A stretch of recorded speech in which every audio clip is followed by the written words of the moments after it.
Hi friends, என் பேர் Alex. நான் விழுப்புரத்துலேருந்து வரேன். இப்போ ஒரு நல்ல கம்பெனியில் வந்து நான் ப்ளேஸ் ஆகிருக்கேன்.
ஹாய், நான் உங்களோட Venkat from Vicky techie and Kashiv Infotech. நிறைய பேர் சொல்லுவாங்க, சார் 8 வருஷம் கேப் ஒருத்தன் வேலைக்கு போக முடியுமா அப்படின்னு கேட்பாங்க.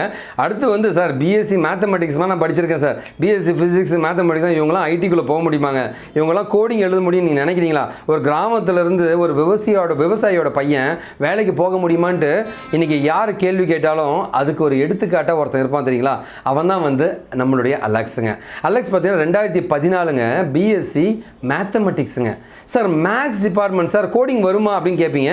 அவன் கோடிங் எழுதி ப்ராஜெக்ட் பண்ணி ட்ரெயினியாக ஒர்க் பண்ணி இன்டர்வியூ கிளியர் பண்ணி இன்றைக்கி ஒரு சாஃப்ட்வேர் இன்ஜினியருங்க. யாராவது நம்ப முடியுதுங்க? அலெக்ஸ் பார்த்தீங்கன்னா வந்து நீங்கள் நம்ப மாட்டீங்க, எனக்கு ஆக்சுவலாக வெளிப்படையாக சொல்கிறேன், எனக்கும் அவனுக்கும் இருக்க ஒரு கான்வர்சேஷன் தாங்க. ரெகுலர் எப்போ பாரு வருவாங்க, சார் குடும்ப சூழ்நிலை சரியில்லை சார், நான் வேலைக்கு போய் ஆகணும் சார், எப்படியாவது வேலைக்கு போகணும் சார்னுவோம். பிஎஸ்சி மேக்ஸ் இவனை எப்படா வேலைக்கு போக போகிறான், நான் எப்போவுமே எனக்கு ஒரு குழப்பம் இருந்துக்கிட்டே இருக்குங்க. ஓகேவா? இந்த பையன் பார்த்தீங்கன்னா நான் கேட்டேன், நான் திடீர்னு ஒரு நாள், எதுக்கு இந்த மாதிரி ஒரு டிகிரி படித்தேன், ஏதாவது இன்ஜினியரிங் இது மாதிரி படிக்கும்போது படிச்சிட வேண்டியதுன்னு. சார் குடும்ப சூழ்நிலை சார், ஃபைனான்சியராக வந்து வீடு வீடாக போய் கலெக்ஷன் பண்ணுற வேலையை நான் பண்ணியிருக்கேன் சார். இது இல்லாமல் நான் ஆக்சுவலாக பார்த்தீங்கன்னா வந்து மார்க்கெட்டிங்கில் இருந்திருக்கேன் சார், பிபிஓவில் இருந்திருக்கேன் சார், சிவில் சூப்பர்வைசராக இருந்திருக்கேன் சார், இருக்கிற எல்லா வேலையுமே செஞ்சுருக்கேன் சார், பணம் எங்கெல்லாம் கிடைக்குமோ அங்கே போய் வேலை செஞ்சுருக்கேன் சார் அப்படின்ட்டு அவனை பார்க்கும்போது அவ்வளோ ஏழ்மையை நான் பார்த்தேன். ஒரு 100 ரூபா வேணும்னா கூட அந்த பணம் அவன்கிட்ட இல்லைங்க, இன்றைக்கி இல்லைங்க. அந்த மாதிரி ஒரு சூழ்நிலையில் இருந்து நம்ம படித்து வாழ்க்கையில் ஜெயிக்கணும்டா, நான் பிறந்தது வேணால் ஏழையாக இருக்கலாம், சாகும்போது ஏழையாக இருக்கக்கூடாது, வாழ்கிறது ஏழையாக இருக்கக்கூடாதுன்னு அந்த துடிப்புங்க, அந்த தன்னம்பிக்கைங்க, அது ஒவ்வொருத்தருக்கும் வரணுங்க. அதுக்கு இந்த மாதிரி அலெக்ஸ் மாதிரி ஒருத்தனை வந்து எடுத்துக்காட்டாக எடுத்துக்குங்க. இவன் சாதாரண ஆள் கிடையாதுங்க, இவன் ஒரு சரித்திரம். யாராலையும் முடியாத பண்ண வச்சாங்க. 8 வருஷம் கேப்புங்க. ஐடி இண்டஸ்ட்ரியில் போக முடியுமான்னு கேட்டால் இல்லை. பிஎஸ்சி மேத்தமெட்டிக்ஸு ஐடிக்குள்ளே போக முடியுமானா இல்லை. இவங்களால் ப்ரோக்ராமிங் பண்ண முடியுமா? இல்லை. பட் எல்லாமே பண்ணிட்டாங்க. இன்றைக்கி அவன் ஜெயிச்சு கொடுத்துட்டாங்க. இன்றைக்கி எல்லாருமே நம்ம விசாரிச்சுக்கிட்டே இருப்போங்க, யோசிச்சுக்கிட்டே இருப்போங்க. ஒருத்தன் எழுந்து நிற்பான் ஜெயிக்கணுன்ற துடிப்போடு, அன்றைக்கி அவன் ஜெயிக்கணும்னு நினைப்பான், அவன் ஜெயிச்சு காமிப்பாங்க. ஸோ அலெக்ஸை பார்க்கும்போது எனக்கு ஒரே ஒரு கோட்ஸ் மட்டும் தான் ஞாபகம் வருதுங்க. அது என்னென்னா, வெற்றி என்பது புத்திசாலிகளுக்கு மட்டும் சொந்தம் கிடையாதுங்க. அது வந்து உழைக்கணும்னு நினைக்கிற ஒவ்வொரு தன்னம்பிக்கை இருக்கிற ஒவ்வொரு மனிதனுடைய சொத்துன்றதுக்கு அலெக்ஸ் ஒரு பெரிய எக்ஸாம்பிளுங்க. இது சாதாரண வெற்றி கிடையாதுங்க. ஒவ்வொருத்தரும் ஜெயிக்கணும்னு துடிக்கிற ஒவ்வொருத்தரும் நெத்தியில் அடித்து சொல்கிறதுங்க, நான் ஜெயிச்சிட்டேன்ட்டு. அந்த மாதிரி ஒரு ஜெயிச்சவனுடைய சரித்திர குரலை தான் இப்போ நீங்கள் கேட்க போகிறீங்க. வாழ்த்துக்கள் அலெக்ஸ், நீ இன்றைக்கி இல்லை என்றைக்குமே ஜெயிப்ப. யாராலையும் செய்ய முடியாத ஒரு விஷயத்தை நீ செஞ்சு காமிச்சிட்டு தம்பி. மொதல் இன்டர்வியூவில் எவன் கிளியர் பண்ணுவான்னு நினைக்கிறேன், நீ கிளியர் பண்ணியிருக்க. இது சாதாரண வெற்றி கிடையாது தம்பி, சரித்திர வெற்றி உருவாக்கியிருக்க. வாழ்த்துக்கள் தம்பி. கிராமத்தில் பிறந்தவங்க கிராமத்தில் மட்டுமே இருந்துன்னு நினைப்பாங்க. ஓகேவா? ஒரு நாள் நம்ம ஜெயிக்கணுன்ட்டு போராட்டத்தோடு வந்து ஆர்ட்ஸ் காலேஜில் நம்ம படிச்சிருக்கோம் அப்படின்னா வந்து ஆர்ட்ஸ் டிகிரி ஸ்டூடெண்ட்டாக அந்த ஃபீல்டில் எதுனா நம்ம படித்த ஃபீல்டில் போகலான்னு நினைக்கிற ஒருத்தர் இருப்போம். கிராமத்தில் இருக்கிற பையன் வந்து நம்ம ஊர்லேயே எதுனா ஒரு தொழிலை பண்ணிட்டு இருந்துலான்னு இருப்பாங்க. இன்னொரு பக்கம் வந்து ஒரு ஏழ்மையில் இருந்தோம்னா இருக்கிற பிரச்சனை வச்சு நம்ம இன்னொன்று பண்ண துடிப்பாங்க, ஆனால் பண்ண முடியாமல் அப்படி சூழ்நிலை இருந்துருவாங்க. பிரச்சனை வாழ்க்கையில் எல்லாருக்குமே இருக்க தான் செய்யுங்க. அந்த பிரச்சனையை எதிர்த்து நிற்கிற ஒரு போராட்டமும் அந்த போராட்டத்தை ஜெயிக்கிற துணிவும் இருக்கிற ஒருத்தர் தான் ஜெயிக்க முடியுங்க. அந்த மாதிரி ஒருத்தர் தான் வந்து நம்மளுடைய அலெக்ஸுங்க. அலெக்ஸ் வந்து ஒரு மேத்தமெட்டிக்ஸ் ஸ்டூடெண்ட்டுங்க, ஆனால் ஒரு சாஃப்ட்வேர் இன்ஜினியர் ப்ராஜெக்ட் பண்ணதான் சொன்னாருங்க. அது என்ன ப்ராஜெக்ட் நம்மளே கேட்கலாங்களா? அலெக்ஸ் நீங்களே சொல்லலாங்க. ஆக்சுவலி நாங்கள் ஒரு லைப்ரரி ஷாப்புக்காக வந்து மேஜிக்கல் லைப்ரரின்னு சொல்லிட்டு ஒரு ப்ராஜெக்ட் ஒன்று பண்ணியிருக்கோம். ஸோ செகண்ட் வந்து பார்த்தீங்கன்னா ஃப்ரூட் ஷாப்புக்கு வந்து பார்த்திங்கன்னா சோலா ஃப்ரூட்ஸ் அப்படின்னு சொல்லிட்டு ஒரு ப்ராஜெக்ட் பண்ணியிருக்கோம். அடுத்து சாக்லேட் ஷாப் வச்சுருக்காங்க, அவங்க வந்து ப்ரொடியூஸ் பண்ணுறாங்க. ஸோ அதுக்கு வந்து பார்த்தீங்கன்னா டார்க் சாக்கோ அப்படின்னு சொல்லிட்டு ஒரு ப்ராஜெக்ட் பண்ணியிருக்கோம். ஸோ இவங்களோட ப்ராடக்ட்ஸ் எல்லாமே வந்து அவ்வளோ அருமையாக இருக்கும். அதோட டெமோ நீங்கள் கண்டிப்பாக பார்க்கணும். கண்டிப்பாக என்னோடய சேனலில் வந்து அவங்களோட ப்ராடக்ட்ஸ் எல்லாமே போட போகிறேங்க.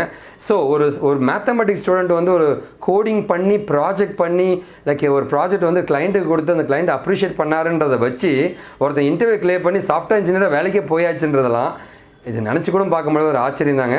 வாழ்த்துக்கள் அலெக்ஸ். தேங்க்யூ.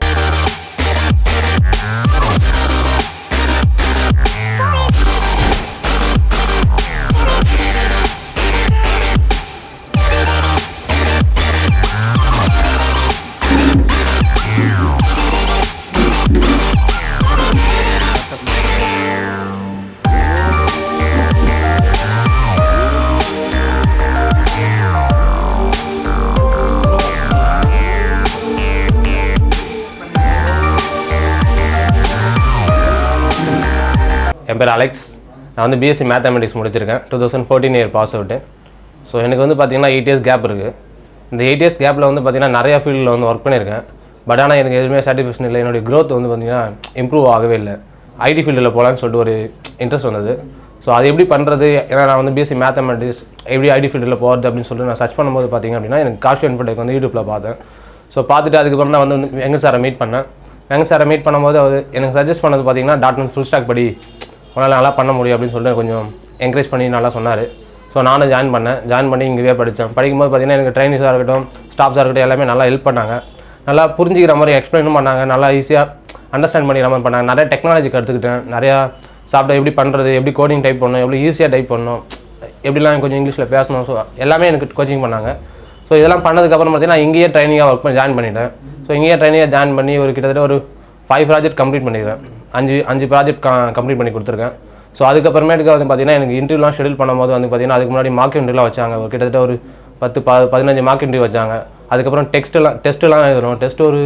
கிட்டத்தட்ட ஒரு 8 டெஸ்ட்லாம் எழுதிருப்போம். டெஸ்ட் எழுதணும். அதுக்கப்புறம் நிறையா படித்தோம். நிறையா புக்ஸ்லாம் கொடுப்பாங்க. எல்லாத்தையும் படிக்கணும். எல்லாத்தையும் படித்ததுக்கப்புறம் பார்த்திங்கன்னா இப்போ வந்து நான் ஒரு நல்ல கம்பெனியில் ப்ளேஸ் ஆகிருக்கேன், நல்ல சேலரியோட. Thank you Venkat sir. Thank you Kashiv Infotech.